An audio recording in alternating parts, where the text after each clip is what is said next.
we're just getting these announcements that the White House National Security Council cannot confirm the data given by the publication of the New York Times, according to which pro-Ukrainian group could have carried out the sabotage on the NordStream and NordStream 2 pipelines. Head of the press service of the NSS just tweeted about that. Can you dissect for us the U.S. official reaction to the New York Times investigation and the investigation that was also published in Germany by a group of journalists there as well? Well, I mean, if I had to put money on it, I would say that the same people denying or saying that they can't confirm this intelligence is the source of the leak to the New York Times is usually how it works. The Biden administration, the National Security Council, it's never the CIA or the NSA or the FBI. Those people have to go through lie detector tests, and they can be fired from their jobs for leaking stuff like this. So it's always done at a political level. Or it could have been the Germans, because this has been sort of slowly trickling out in the German language media for the last several weeks, including reporting that suggested that the CIA at one point alerted the Germans to the fact that there were some people sniffing around trying to rent a boat or a yacht for some kind of untoward operation. I mean, I can tell you this from my own reporting. The allegation, or I suppose rumor, that this was not the Ukrainian government, but a freelance operation by pro-Ukrainian elements, most of them probably Ukrainian themselves, has been kicking around national security intel circles for many months. And I actually read the New York Times piece very carefully because, it's one thing if the accusation is, well, the United States and the West was covering this intelligence up to protect the government of Ukraine. But this reporting that the Times did was very clear to specify that it's uncertain as to what connection, if any, there was between the Nord Stream explosions and the Ukrainian special services, the Ukrainian military, or indeed, the Zelensky government. Now, the other things that I'm hearing, which I'm not really at liberty to disclose right now, I think will come to light very, very soon. And if so, it'll be quite amusing to see the reaction. Let's just put it that way. I actually put some stock into this belief that this was not authorized by the Zelensky administration, GUR, military intelligence, the SBU. I mean, if any of those elements were involved, they were probably retired officers, not active service. And I'm not trying to be cute or coy with you, but if what I think is going to be reported is reported, then it'll all be very amusing in hindsight. It's very interesting, the word. I like the word that you used for that, freelance operation. We're now learning from the German investigation as well, because they're saying that they're actually using the forensic data, not just intelligence leaks, into what happened. And it sounds like it was a pretty sophisticated operation. And New York Times also reporting that it's possible that the perpetrators received specialized government training in the past. If we were to speculate about the level of this freelance possibly operation, how could it possibly even happen this way with such coordination and such accord and with such success? For those who freelanced to do it. Well, I'd be careful to use the word sophisticated. So the German media is reporting that German prosecutors were given access to the yacht that they suspect was used to sail to the location from which divers then went into the drink and planted explosives on the outside of the pipe. But they found that there were trace elements of the explosives remaining. So in other words, the guys that did it didn't bother to clean up after themselves, which is quite sloppy and not very professional. You would think that if this was some kind of clandestine special operations, they would have the wherewithal to cover their tracks. In terms of what was required logistically, you should talk to military experts. I am not one. I would imagine people with diving experience. Certainly you would need some technical expertise as to how to handle the explosive, make sure it didn't blow up in your face, how to set the timer and use the detonation device, whatever the sort of, logistics were in that case. But from what I have been told and from what I understand, something like this is not a very high level operation to pull off if you have the right personnel and you have the right technical capability. Renting a yacht, I don't know what the going price for, a German boat like that is, but are you looking at a few $100,000 to pull something like this off? Or millions of dollars. So it's somebody probably with some independent means, resources. And in terms of finding people with the technical expertise or know-how, I mean, Ukraine is a country of a lot of former military veterans, many of them trained up in clandestine operations, special operations, divers, you obviously have people who've been doing all kinds of interesting things around the Black Sea area for many decades, even before the war. Recruiting shouldn't pose a problem to a group of patriots who wanted to kind of put together their own sort of Ocean's 11 style caper like this. So that I wouldn't put too much store by. I mean, the real interesting question is, what did Kyiv know? When did it know it, right? Do they have any awareness of this? Did the Americans or the Germans tell the Zelensky government about this and who the suspected perpetrators were? I mean, there's so many intriguing questions that remain to be answered. And right now, I mean, unfortunately, all I've got is kind of innuendo and scuttlebutt, which isn't sufficient to meet the threshold for reporting.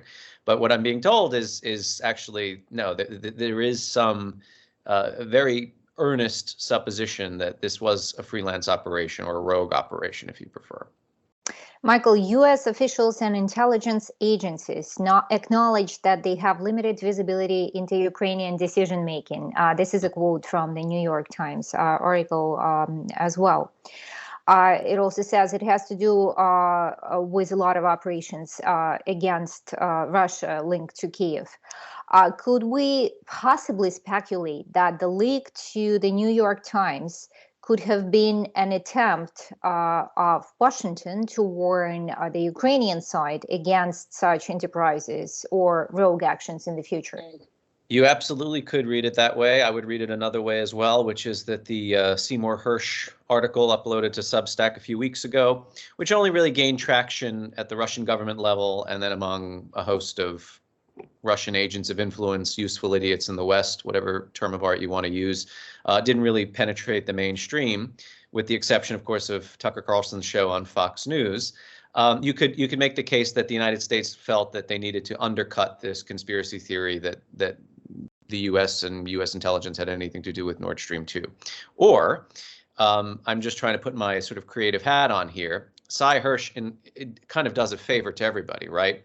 So he comes up with this very granularly detailed, plot that was orchestrated by the United States, unilaterally by the United States, in conjunction, I think, with the Norwegians or whatever, to then come out and say, well, actually, no, it was Ukraine that did it.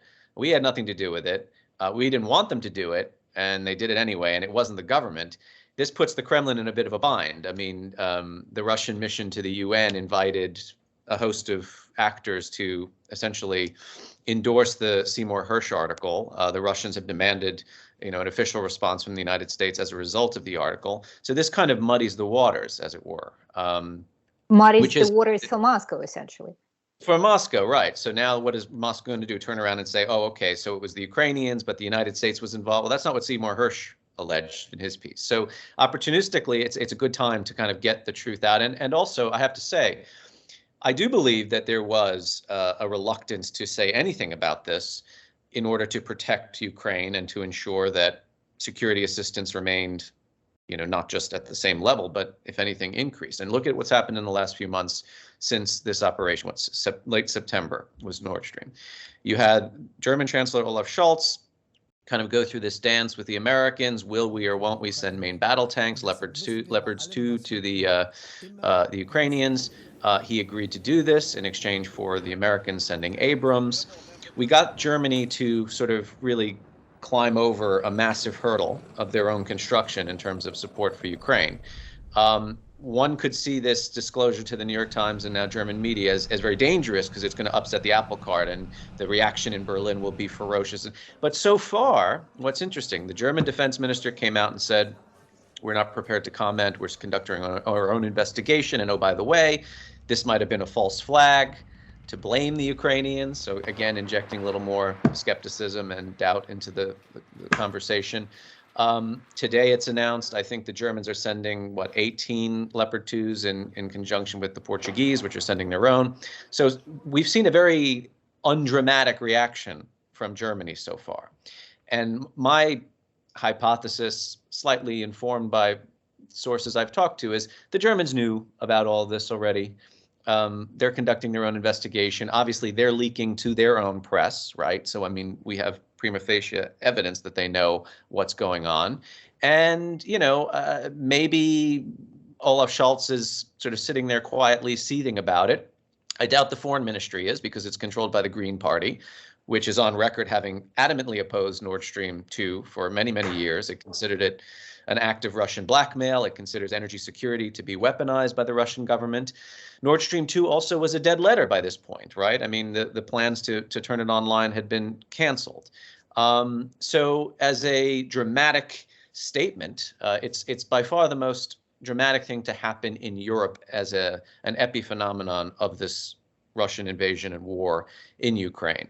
But really, the consequences, I think, in terms of energy itself and keeping lights and fuel supplies running in Europe were negligible. So it's more symbolic. And if Ukraine manages to kind of weather this non-existent storm so far, again, what has transpired? The Russians scream it was the Americans. The Americans point the finger to Ukrainian patriots unmoored from the government and security services. Tankies and conspiracy theorists who hold water for Putin will probably tie themselves up in knots trying to reconcile what the New York Times is reporting with what Cy Hirsch is reporting. And all the while, Ukraine continues to get tanks, air defense systems, ammunition, artillery shells. It's kind of an extraordinary development. And had this news come to light, say, in October or November, we might be having a very different conversation now. So again, I'm kind of looking at this not just as somebody who covers national security, but as a journalist who knows kind of how the sausage gets made and how governments tend to leak things with an agenda, which they always do. I kind of think that there was a decision taken at a very high level in the U.S. that we can kind of get away with putting this out there now, and it's not going to harm Ukraine's prospects for a counteroffensive or receiving weapons from the West. Conflicting messages coming from the battlefield around Bakhmut in Ukraine. We are seeing the supply of military of the weapons to Ukraine, and you're quoting on Twitter the United Kingdom's Ministry of Defense.